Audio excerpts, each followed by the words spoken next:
Today we're going to be fixing chicken, and this chicken is going to be a rosemary lemon chicken. So we're going to start off by getting some rosemary.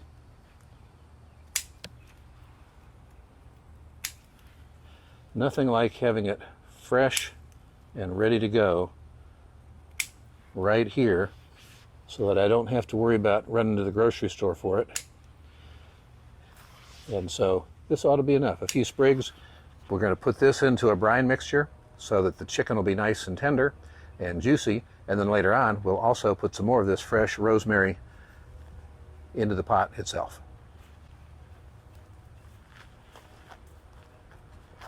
We've found that the very best chicken is that chicken which is moist, tender, juicy, and flavorful. So often I would end up with my chicken that I'd throw into a pot and it turns out dry, even if it's cooked in liquid.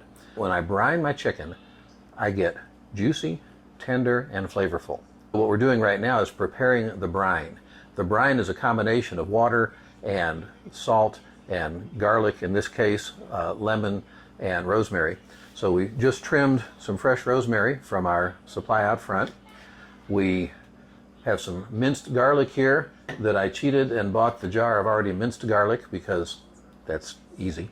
Got a bunch of lemons here. I have about 12 ounces of salt. That's a lot of salt. I'm making about a gallon of total brine for the chickens I'm doing because I'm looking at probably about close to 12 pounds worth of chicken. I'm going to slice up the lemons, get the water on to boil, mix everything in. Part of the prep is getting the lemons cut for the brine. These lemons are going to add the flavor as well as the acidity, help us a little bit with our tenderness. And we will add these lemons, the rosemary. We're not even going to pull the rosemary off the sprig right now. We're going to dump that straight in. The diced garlic, a bunch of salt to a container that'll have about a half a gallon of boiling water. My next task is get to water boiling, and that's almost as much fun as watching paint dry. So we're not going to go into that part on the video itself. So we've got the special effects from the steam coming up, I hope. Just gotten the water off of the stove, putting in all of the salt and the garlic. There's nothing glamorous about looking down into here.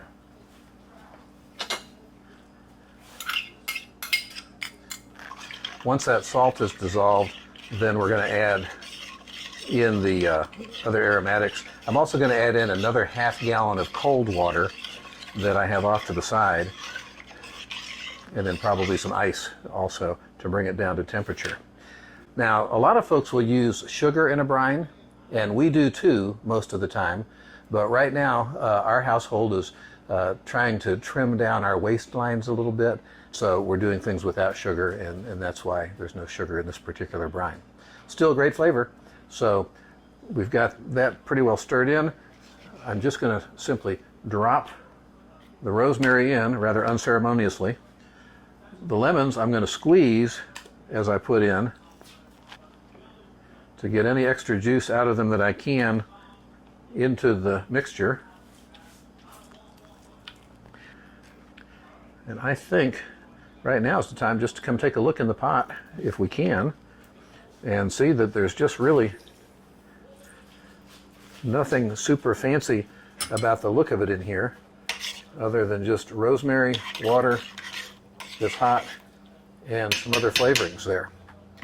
Sometimes we can put pepper in it. I'm not going to do that at this juncture, or other flavorings. Whatever you want to infuse into your meat as part of the flavor is what you put in the brine. And again, nothing dramatic about adding more water to it.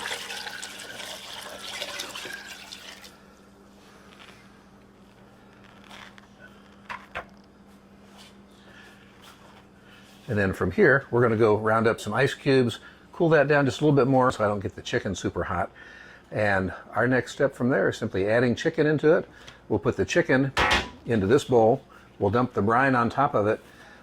If we were letting it sit at room temperature, about 2 hours would give us a sufficient amount of brining time.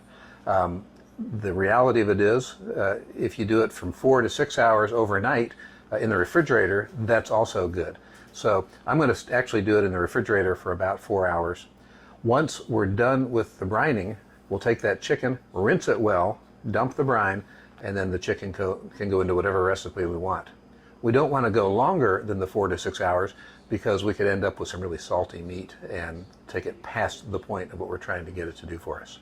That's the story on brining, and I hope that helps you. I hope that if you use that in your own recipes, that you'll find a much more juicy and flavorful result. Have fun.